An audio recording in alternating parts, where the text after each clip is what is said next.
Assalamualaikum warahmatullahi wabarakatuh.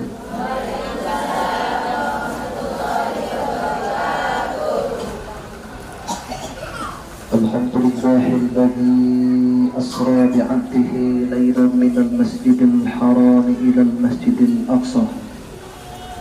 Allahumma salli ala sayyidina Muhammadin alladzi kanat hasanatuhu la tuhsah wa ala alihi wa sahbihi ahli as-sidqi wat tuqa, amma ba'd. Qala Allah ta'ala fi kitabihil karim, a'udzu billahi minasy syaithanir rajim, bismillahir rahmanir rahim. Wa aqimis salata innas salata tanha 'anil fahsya'i wal munkar. Al-ayat. Ma'asyiral muslimin, bapak-bapak, ibu-ibu yang dirahmati Allah Subhanahu wa taala. Alhamdulillah, pada kesempatan kali ini kita semuanya masih diberikan kesehatan oleh Allah Subhanahu wa taala. Kita masih bisa menghirup udara segar. Apalagi pada kesempatan kali ini kita berada di pinggir sungai, anginnya sepoi-sepoi, bikin ngantuk, ingin rebahan sebenarnya. Karena ada Pak Muhsin, saya tak bisa rebahan. Tetap kita semangat, tetap kita ta'lim bersama. Mudah-mudahan langkah kita dari rumah menuju majelis yang penuh dengan berkah ini dicatat oleh Allah Subhanahu wa taala sebagai ampunan atas segala kehilafan kita. Amin ya rabbal alamin. Ma'asyiral muslimin, bapak-bapak, ibu-ibu yang dirahmati Allah Subhanahu wa taala.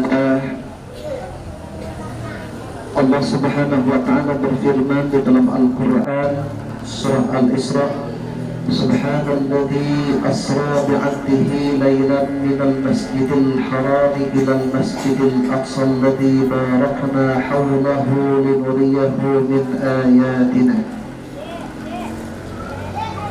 Karena pada saat ini kita masih berada di bulan Rajab, kita berada di pertengahan bulan Rajab, pembahasan kita masih berbicara tentang sholat. Ketika kita berbicara tentang sholat, tetap mengingatkan akan peristiwa yang sungguh luar biasa, peristiwa yang spektakuler, peristiwa di mana Nabi kita Muhammad sallallahu alaihi wasallam menerima perintah sholat 5 waktu kepadanya dan kepada kita semuanya sampai saat ini. Dalam ayat ini Allah Subhanahu wa taala berfirman, Subhanalladzi asra bi'abdihi laylan. Maha suci Allah yang telah memperjalankan hambanya pada satu malam. Di dalam tafsir dikatakan, ketika Allah Subhanahu wa taala bercerita dan diawali dengan kata subhanah, maka peristiwa itu bukan peristiwa kaleng-kaleng, tetapi peristiwa yang sungguh luar biasa.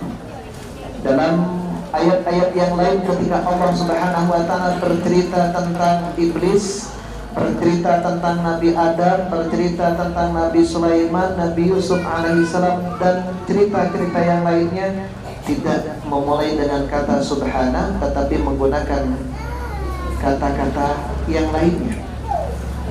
Tetapi ketika Allah Subhanahu wa taala berbicara tentang Isra Mi'rajnya Rasulullah sallallahu alaihi wasallam, Rasulullah mendapatkan wahyu dari Allah Subhanahu wa taala berupa kata subhanalladzi.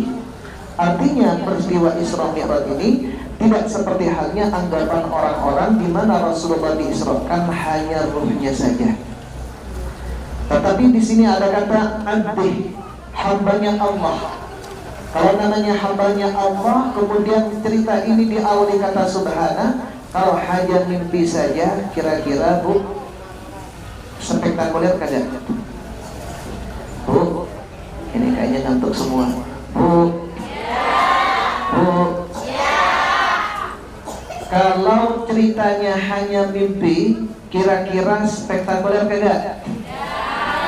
Tetapi kalau jasad dan ruh yang diisrakan oleh Allah, dimi'rajkan oleh Allah Subhanahu wa Ta'ala, tentu hal tersebut bukan hal yang kaleng-kaleng, bukan hal biasa-biasa saja, tetapi hal yang sungguh luar biasa.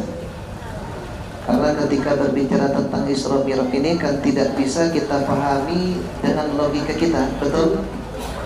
Bayangkan Rasulullah SAW minal masjidil harami ilal masjidil aqsa, dari Masjidil Haram ke Masjidil Aqsa yang ditempuh menggunakan kendaraan paling keren saat itu adalah onta, itu paling lebih 1 bulan kalau ontanya sehat, betul? Kalau ontanya itu sakit, ya ontanya migrain sebelah, itu bisa 2 bulan, Bu. Tetapi karena ontanya sehat, itu bisa ditempuh 1 bulan. Tiba-tiba Rasulullah SAW bercerita kepada umatnya saat itu, diperjalankan hanya hitungan jam saja, dan itu tidak masuk akal. Apalagi ketika dimi'rajkan dari Palestina, Baitul Maqdis Palestina, kemudian ke langit ke-1 sampai ke-7 sampai ke Sidratil Muntaha sampai bertemu dengan Allah Subhanahu wa Ta'ala dalam hitungan jam, itu tidak mungkin menurut akal kita, betul?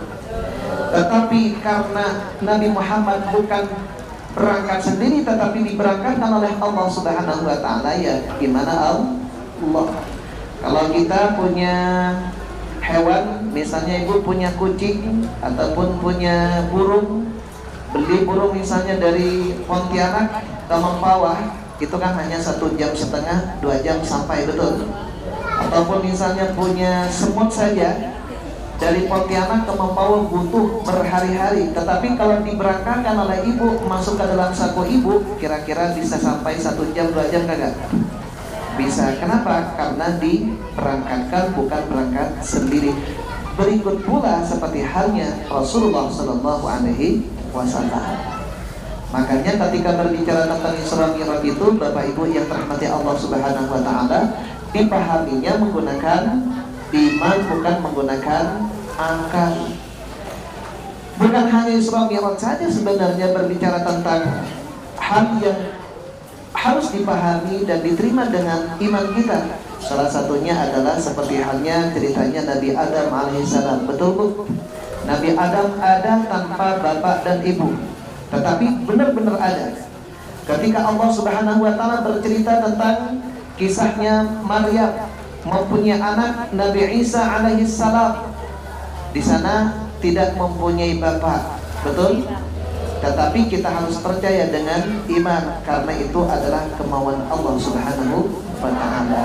Meskipun pada saat ini banyak orang-orang, saudara-saudara kita tidak mau kalah dengan Siti Maryam, betul? Banyak punya anak tanpa bapak. Katanya ketika ditanyakan, kenapa gak punya bapak? Saya hampir sama ceritanya seperti halnya Siti Maryam. Ma'asyiral muslimin yang rahmati Allah Subhanahu wa Ta'ala, alhamdulillah kita semuanya masih diberikan iman oleh Allah, masih percaya dengan peristiwa Isra Mi'raj, masih bisa melaksanakan hikmah dari Isra Mi'raj, yaitu pelaksanaan sholat 5 waktu. Pada kesempatan kali ini saya akan membahas tentang fakta sholat menurut ilmiahnya. Fakta ilmiah tentang sholat. Ini kalau biasanya kan membahas tentang lamanya mulai dari Masjidil Haram, kemudian Masjidil Aqsa, kemudian ke Sidratil Muntaha, bertemu dengan Allah, 50 sholat, kemudian menjadi 5 sholat. Saya kira ibu-ibu sudah paham semua ya. Tetapi kalau berbicara tentang fakta ilmiah tentang sholat, ini banyak orang yang belum tahu, saya kira. Berbicara tentang fakta ilmiah sholat, yang pertama adalah tentang waktu. Tentang apa, Bu? Waktu. Allah Subhanahu wa Ta'ala berfirman di dalam Al-Quran, Inna sholata kanat 'alal mu'minina kitaban mawquta. Sesungguhnya sholat itu sudah ditentukan waktunya oleh Allah Subhanahu wa Ta'ala. Kalau duhur kurang lebih jam 12, asar jam 3, kemudian maghrib jam 6, kemudian isya kurang lebih jam 7-an. Kira-kira Bapak Ibu pernah bertanya-tanya nggak dalam akal Ibu, kenapa ya duhur itu kok jam 12? Kenapa ya kok asar itu jam 3? Kenapa ya maghrib itu jam 6? Pernah bertanya-tanya kira-kira?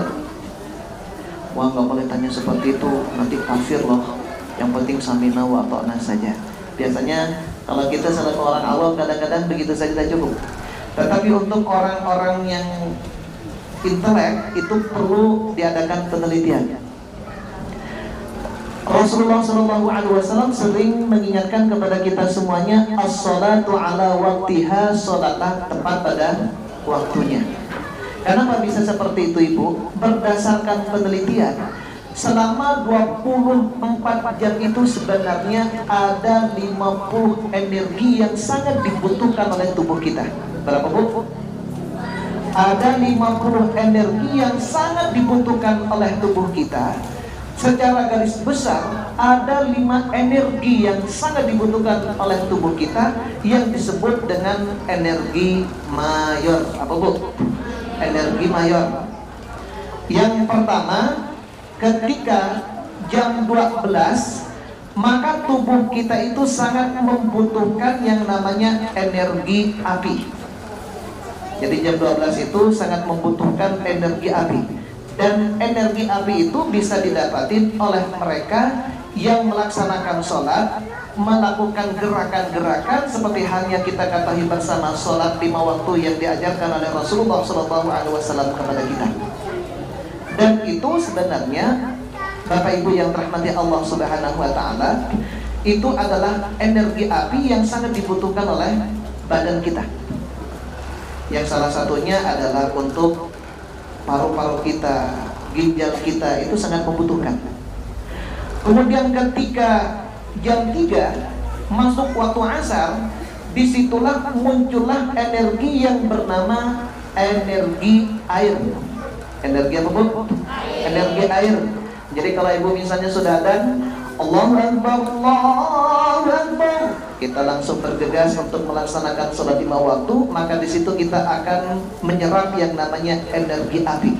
Di mana energi api itu, Bapak Ibu yang dirahmati Allah Subhanahu wa Ta'ala, itu sedang memilah-milah di dalam tubuh kita mana yang mengandung zat kimia dan yang tidak. Itu dipilah-pilah. Nah, ketika sudah masuk jam 6, maka di sana badan kita ini masih membutuhkan energi air, di mana energi air itu akan melakukan terapi terhadap ginjal kita. Jadi ada terapi ginjal. Makanya kalau kemarin awal waktu itu sebenarnya itu sedang terapi ginjal kita. Sementara sekitar jam setengah 8, jam 7 itu Bapak Ibu yang dirahmati Allah Subhanahu wa Ta'ala, energi api itu sedang membuang penyakit-penyakit, toksin-toksin yang ada di dalam tubuh kita. Ya. Toksin-toksin yang ada di tubuh kita itu dibuang oleh energi air. Itu sekitar jam 7, jam setengah 8.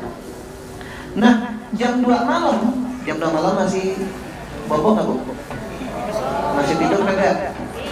Jam 2 malam, jam 3 malam, di situ ada energi yang namanya energi logam yang sangat bagus untuk paru-paru kita. Menurut kedokteran juga di barat itu jam 2 malam itu sudah menjadi terapi orang-orang yang stres Bu.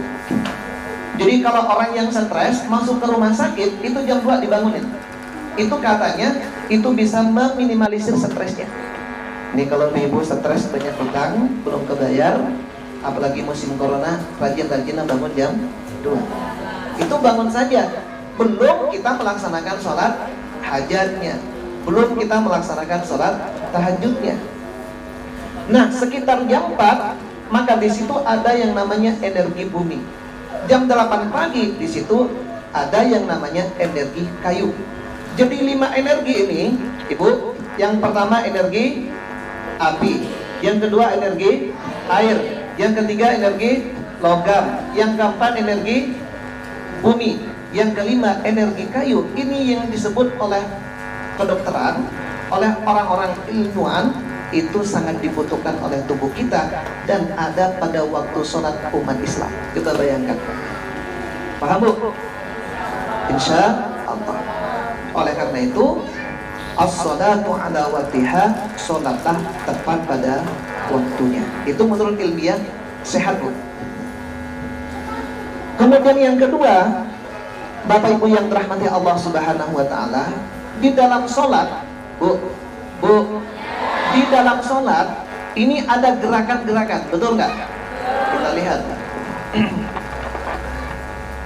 Di dalam sholat kita diperintahkan oleh Allah dan Rasulnya kita berdiri, betul? Ketika berdiri kita angkat tangan, takbiratul ihram. Kemudian kita ruku, i'tidal, kemudian sujud, duduk di antara dua sujud, ada duduk tahiyat awal, ada duduk tahiyat akhir, ada salam.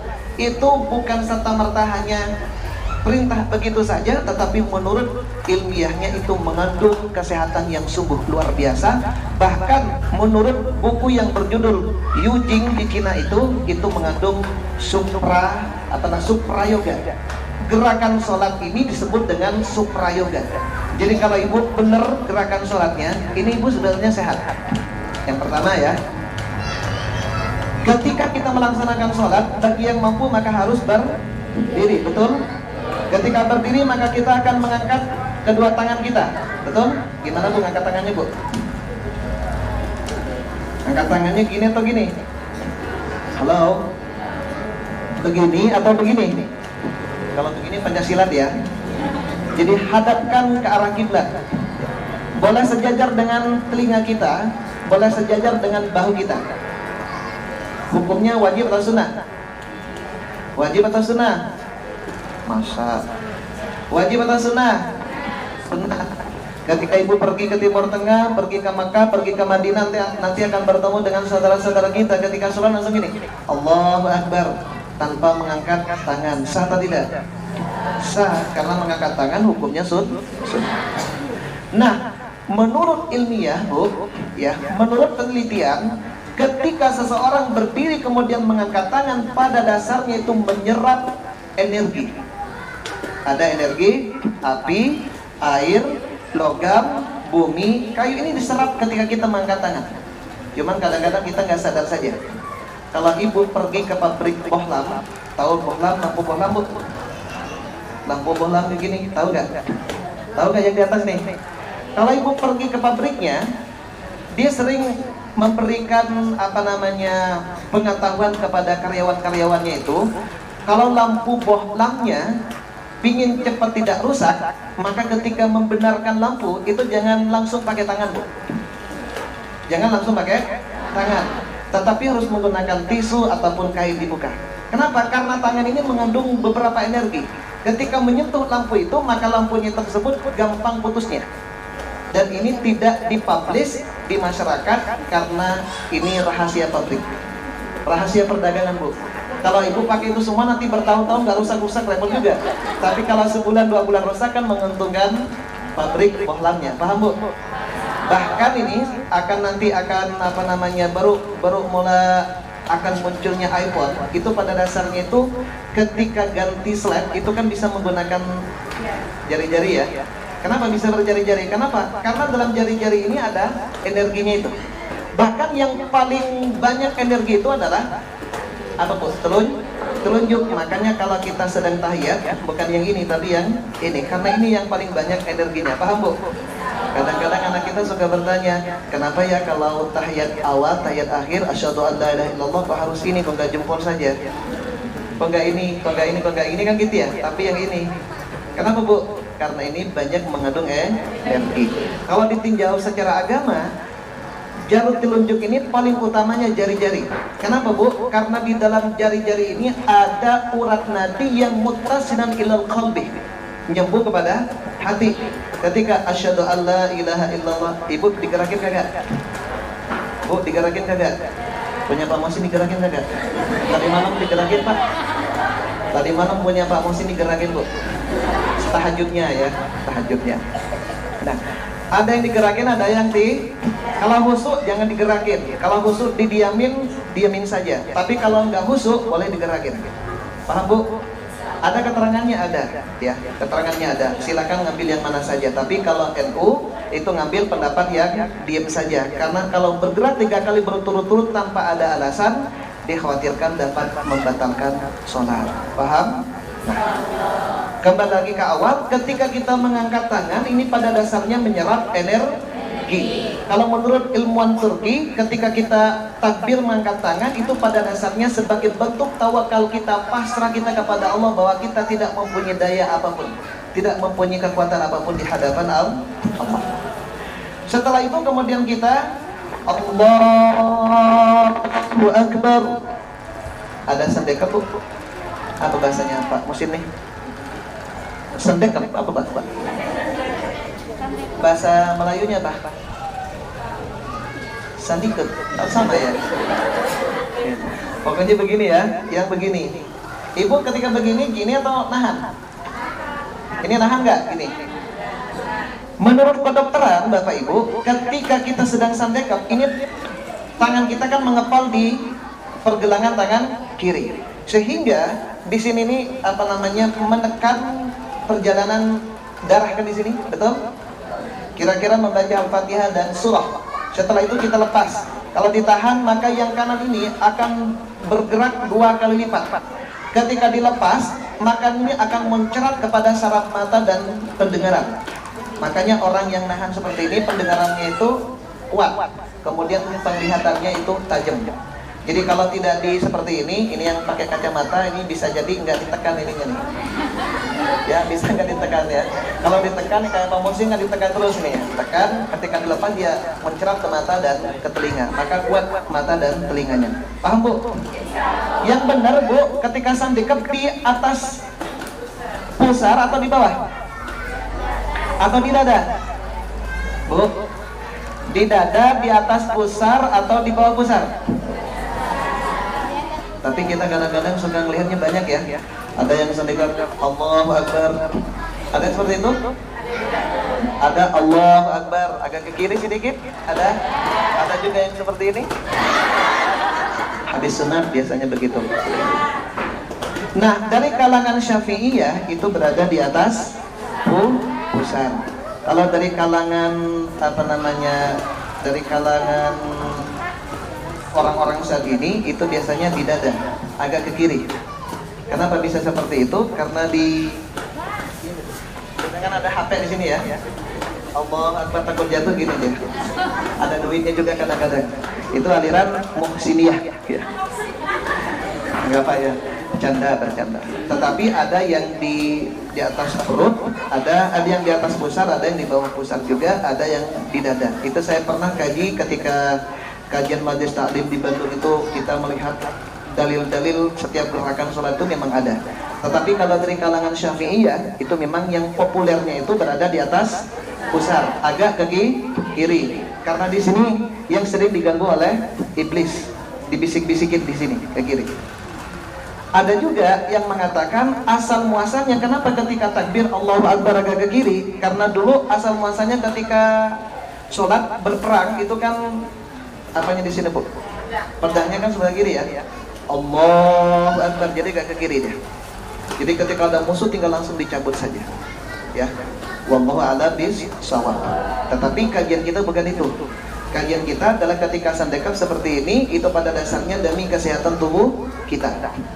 Nah, setelah itu kemudian kita ruku.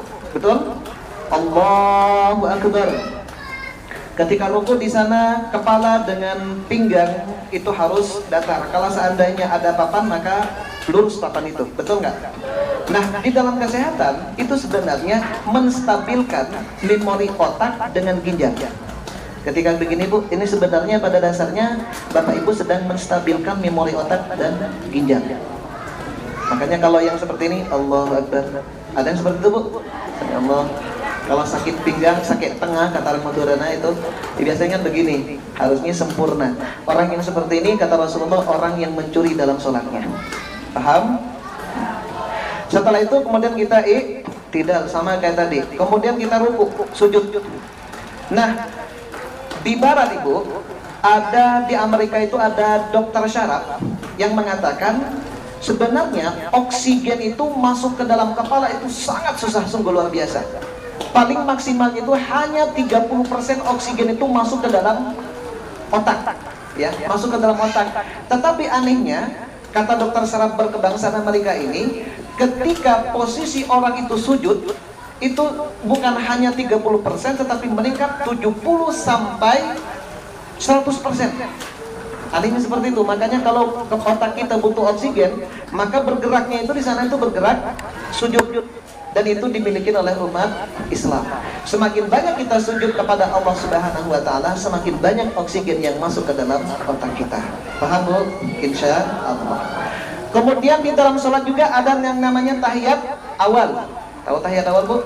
Ya, tahiyat awal yang kaki kanannya nonggeng gini ya, apa namanya? Nekuk ya.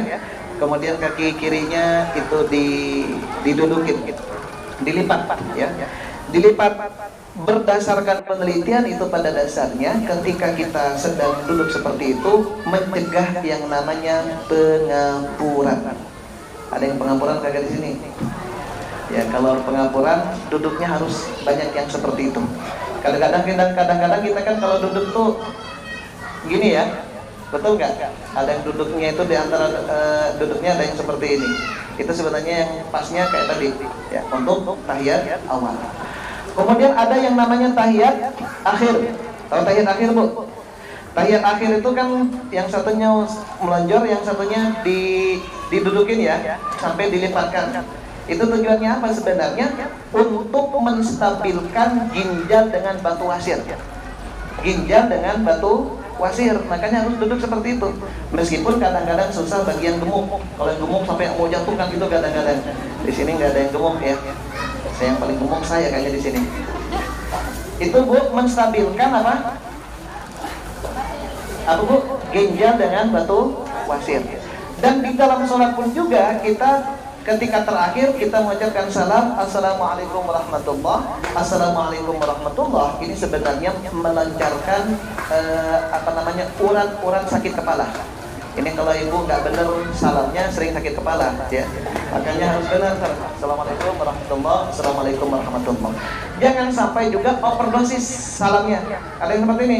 Assalamualaikum warahmatullah. Assalamualaikum warahmatullah. Sekalian kan kita kadang-kadang hati-hati ketika salam yang pertama itu masih rukun. Kalau salam yang kedua, yang ke kiri itu hukumnya sunnah, nggak apa-apa. Jadi ketika assalamualaikum warahmatullah, jangan sampai dada kita ini ikut terbalik, ikut memutar. Kalau ikut memutar berarti badan kita sudah tidak menghadap ke arah kiblat. Paham? Maka cukup kepala saja. Kalau kepala itu sampai lebih jangan jadi masalah.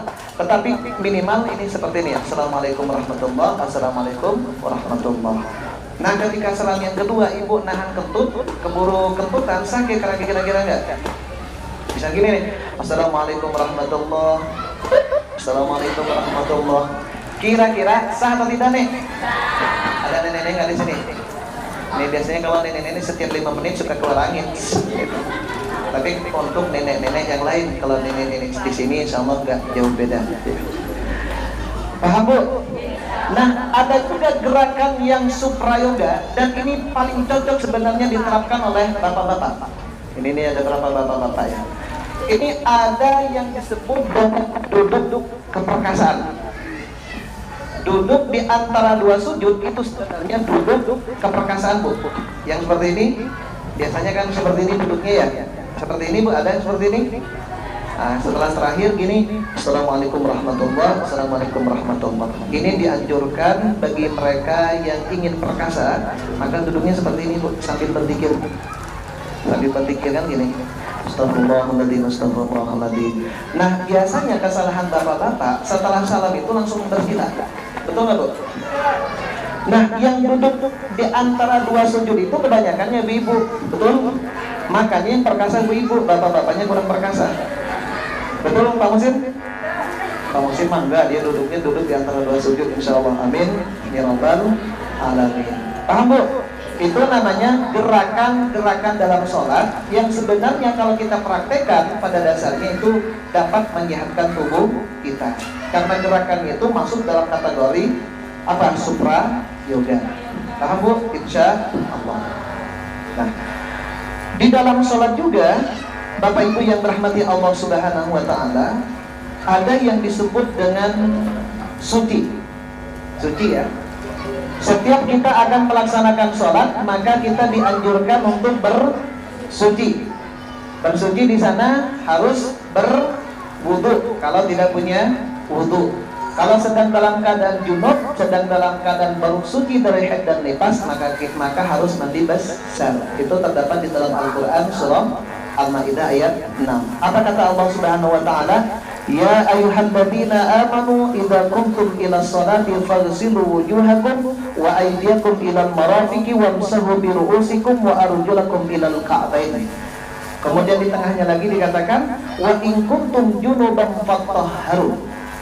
Berdasarkan penelitian ilmiah Bapak Ibu yang dirahmati Allah Subhanahu wa taala, ketika kita sedang hadas, tidak punya wudu, ingin melaksanakan sholat, maka kita harus berwudu. Kita ambil air, kemudian kita usap, kita basuh wajah kita basuh tangan kita usap kepala kita basuh kaki kita. Menurut Imam Syafi'i yang itu. Kalau nanti ada perbedaan menurut 4 mazhab, nanti di lain kesempatan saja, karena nanti pasti akan panjang. Nah, kenapa harus diusap, Bu? Ini banyak kadang-kadang pertanyaan ibu-ibu yang jarang pengajian. Tiba-tiba kalau bertanya ini suka bertanya yang agak aneh. Pak Ustadz, iya, kenapa? Saya mau bertanya. Loh, kenapa nggak bertanya di pengajian saja? Karena saya nggak pernah hadir ke pengajian Pak Ustadz, makanya saya mau bertanya. Kira-kira kalau mau sholat itu Pak Ustadz harus berwudu dulu nggak? Harus berwudu dulu. Kemudian kalau kentutan Pak Ustadz punya wudu, kentutan batal kagak? Batal. Nah, kalau ingin sholat lagi Pak Ustadz, apakah harus ambil wudu lagi? Ambil wudu lagi. Kalau yang dibasuh apanya tadi? Kan kentutan. Kalau yang dibasuh apanya, Bu? Bu? Yang dibasuh pantatnya atau mukanya? Pantatnya atau mukanya? Mukanya. Loh, kok nggak pantat? Kan yang pantat yang keluar anginnya. Kayak gitu ya? Kira-kira Ibu jawab apa, Bu? Kalau dijawab, oh enggak, Al-Maidah mengatakan idza qumtum ila sholati faghsilu wujuhakum. Kadang-kadang nggak masuk, Bu. Dibalikin saja. Kalau Anda kentutan di depan umum, kira-kira yang malu pantatnya atau mukanya, Bu? Pantatnya atau mukanya? Nah, karena mukanya yang malu, maka basuhlah mukanya, itu bukan pantatmu, kan gitu ya. Itu cukup ya. Paham, Bu? Iya. Tetapi kalau kita lihat sejarahnya, Bapak Ibu yang dirahmati Allah Subhanahu wa taala, kenapa harus muka yang dibasuh, tangan yang dibasuh, kepala yang dibasuh, kaki yang dibasuh? Kira-kira apa, Bu? Karena ketika kita ingin menghadap Allah harus suci. Sementara di dalam sejarah kita dikatakan Bapak kita Nabi Adam alaihissalam itu pernah dosa kepada Allah Subhanahu wa taala, mencoba memakan buah khaldi. Nabi Adam dengan Siti Hawa melihat apa? Pohon khaldi, buah khaldi melalui apanya, Bu? Berarti wajahnya punya dosa kepada Allah. Memetik buah khaldi itu menggunakan apa? Tangannya, berarti tangannya punya dosa kepada Allah.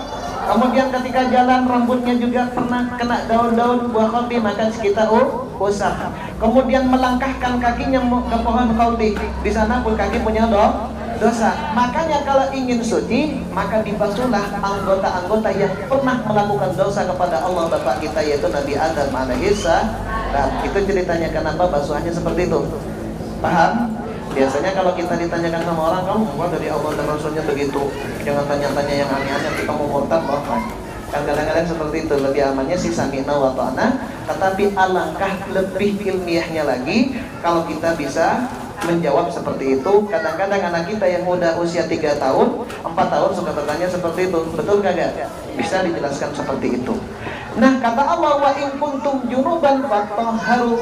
Ketika kalian semuanya junub ingin melaksanakan sholat, maka mandi junublah terlebih dahulu. Betul nggak? Betul? Nah, kenapa harus mandi, Bu? Bu, kenapa harus mandi?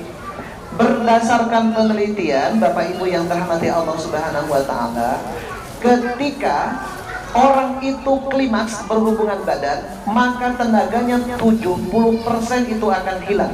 Berapa, Bu? Ibu, kalau tadi malam-malam Jumatan, kira-kira langsung lemes kagak? Suami Ibu langsung lemes kagak? Karena kenapa? 70% hilang tenaganya. Dan itu bisa pulih kembali Diajarkan di dalam Islam kalau langsung mandi. Nah, kalau air tidak ada pakai tubuh, maka bertayamumlah menggunakan debu. Ini pernah diadakan penelitian, Bu. Ya. Pernah diadakan penelitian di Timur Tengah itu, bebek, tahu bebek, Bu? Bebek itu coba lihat, setelah berhubungan badan dia pasti langsung ke air mandi, betul nggak? Karena bebek tahu dia langsung lemes dia, ketika mandi segar kembali.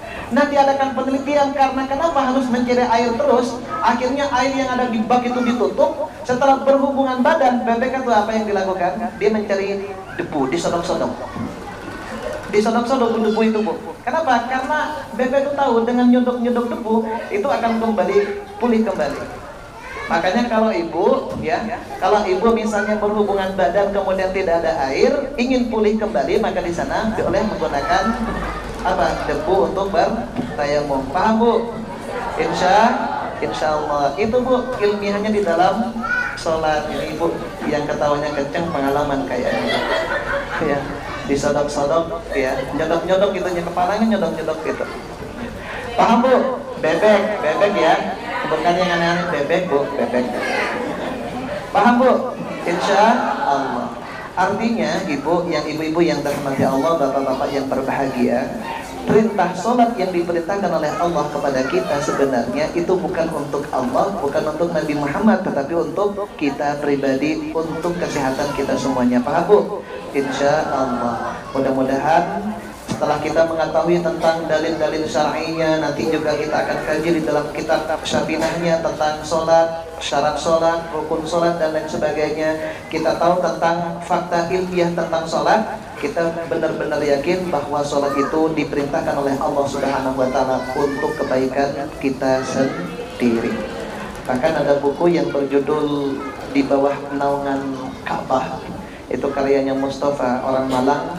Karena di sana dikatakan melaksanakan sholat atau sholat itu, Ibu, sebenarnya diibaratkan seperti halnya oli ataupun bensin dalam kendaraan itu. Kira-kira kalau kendaraannya tidak ada bensinnya, kira-kira bisa jalan nggak, Bu? Bisa jalan kagak? Begitupun pula kata Allah di dalam surah Al-Baqarah ayat 30, wa idh qala rabbuka lil malaikati inni ja'ilun fil ardi khalifah. Allah menciptakan manusia ini untuk jadikan khalifah. Ada yang menjadi khalifah, ada yang kagak. Nah, yang menjadi khalifah itu biasanya mereka yang benar-benar melaksanakan sholatnya benar. Paham, Bu?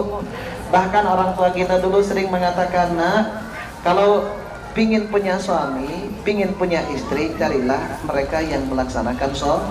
Nah, kalau sholatnya sudah benar, insya Allah yang lain ngikut. Tetapi apabila tidak benar sholatnya, sholat sudah mulai ditinggalkan, apalagi perintah-perintah Allah yang lainnya pun akan ditinggalkan. Mudah-mudahan kita semuanya, anak-anak kita, keturunan kita semuanya tidak meninggalkan sholat 5 waktu. Syukur-syukur bisa ditambah juga dengan sholat sunat yang lainnya. Amin. Amin ya rabbal alamin. Seperti biasanya banyak yang bertanya. Saya kira untuk kajian sepinahnya kita lanjutkan minggu depan saja. Saat ini kita kaji fakta ilmiah sholat atau gerakan sholat. Selanjutnya saya serahkan kepada bapak-bapak atau ibu-ibu yang mau bertanya, boleh langsung, boleh menggunakan tulisan, silakan.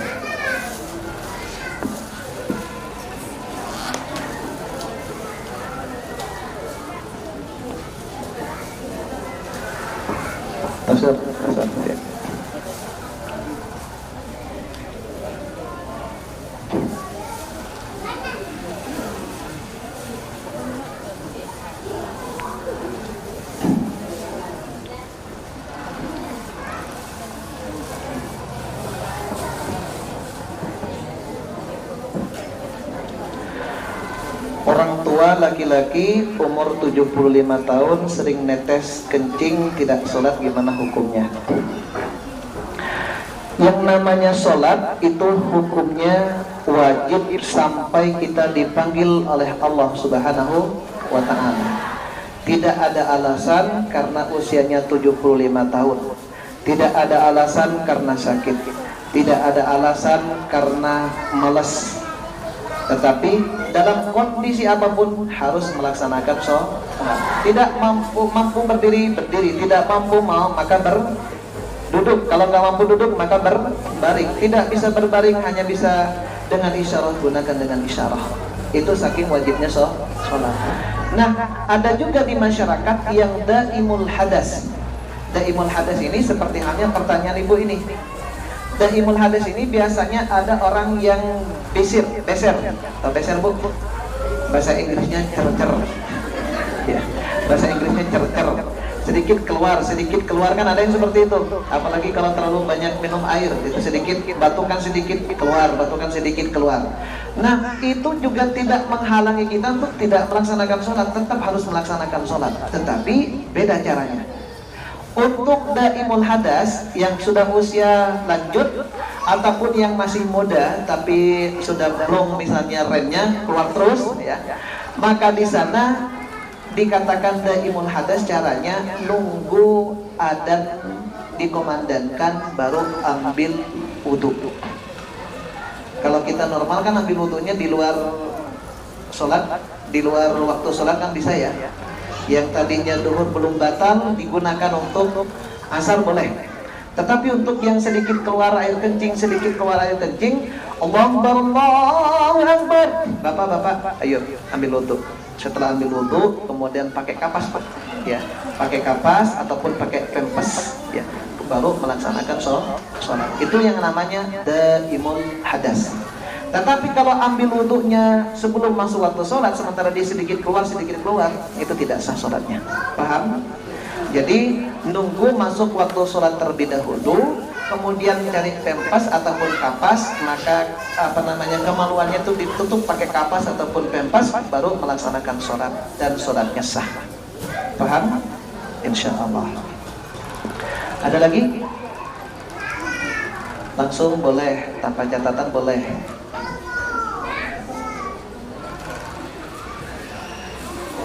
Ada ya, sini. Gak apa-apa, jangan ditarik-tarik nanti lama lagi. Yuk. Kut sana kut antarin. Ya.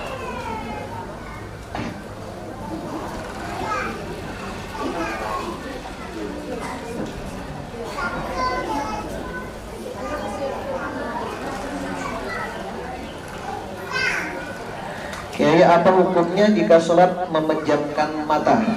Ya. Sholat memejamkan mata. Kondisional ibu ya, kondisional.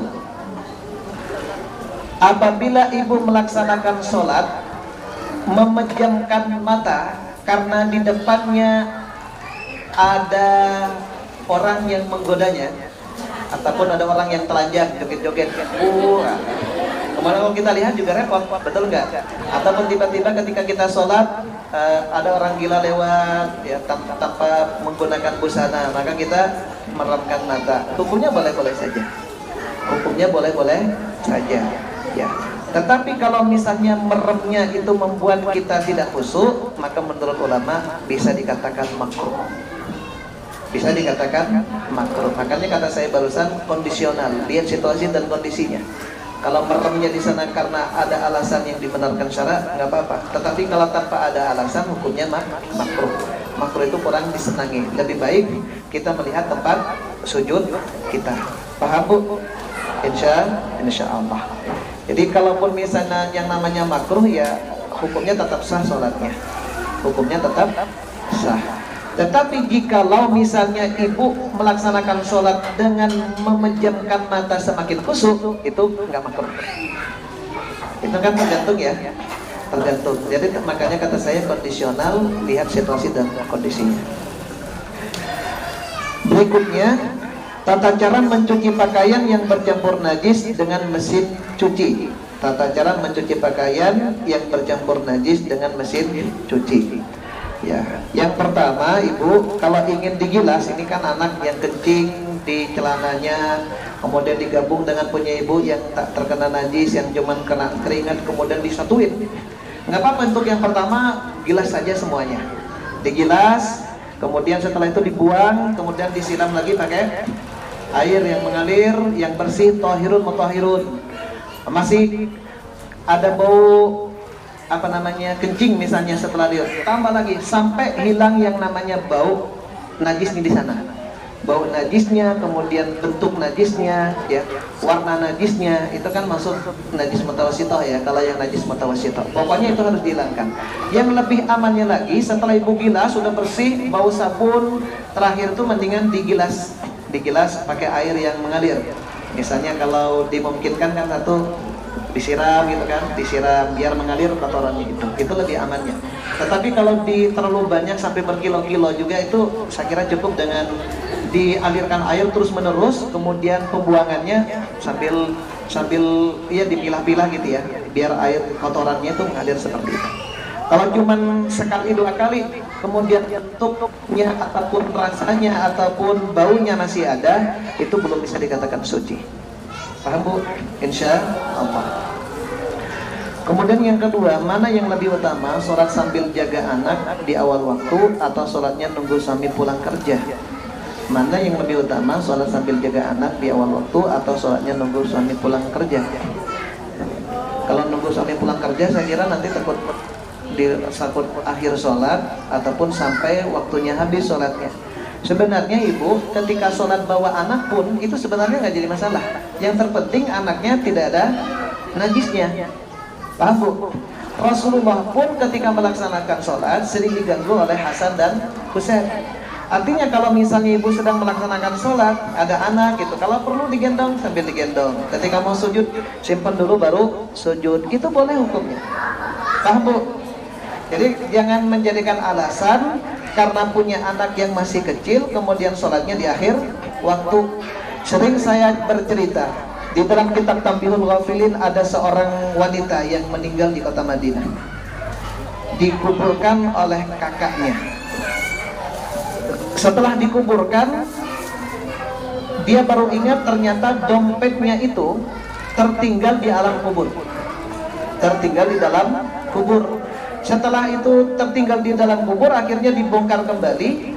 Dia ingin melihat jasad adiknya. Setelah dibuka sedikit, kemudian ada letik api. Dia kaget, kemudian dia datang kepada ibunya bertanya, "Bu, dosa apa yang dilakukan oleh adikku sehingga aku yakin bahwa adikku itu mendapatkan siksa?" Apa kata ibunya? Yang pertama, dosa yang dilakukan oleh adikmu itu adalah tidak hati-hati dalam masalah kencing. Kemudian yang kedua, adikmu itu rajin melaksanakan sholat, tetapi takhirus sholat, mengakhiri sholat. Ya asar jam 5:30, nunggu suami datang gitu ya, anak masih kecil. Hati-hati Bu, meskipun ibu sholat, hati-hati mendatangkan siksa kubur. Makanya as-sholatu ala waktiha, sholatlah tepat pada waktunya. Sholat sambil jaga anak, lalu mukena ditarik anak. Setelah sholat baru sadar ada rambut yang keluar. Apakah sholat wajib diulang? Nah, kalau kita sadar bahwa sholat kita itu batal, maka wajib diulang. Pertanyaannya sekarang, apakah ketika kita melaksanakan sholat kemudian auratnya itu auratnya itu kelihatan, kemudian membatalkan sholat? Bu? Kalau ternyata itu terbuka, misalnya ketika melaksanakan sholat kemudian lehernya kelihatan, ya, ataupun apapun sajalah, pokoknya terbuka, selain dari bawah. Kalau dari bawah beda. Kalau misalnya lantai atas, tasul pakai sarung, dari bawah kelihatan, oh CD-nya warna kuning, misalnya begitu nggak apa-apa. Ya karena dari bawah. Kalau dari atas kelihatan, itu hukumnya batal. Jadi kalau kita baru tahu dan sewaktu surat masih memuat, itu wajib diulangi lagi. Paham Bu? Paham. Ada lagi?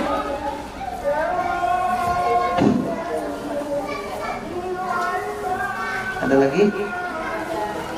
Enggak ada? Cukup? Nah ya.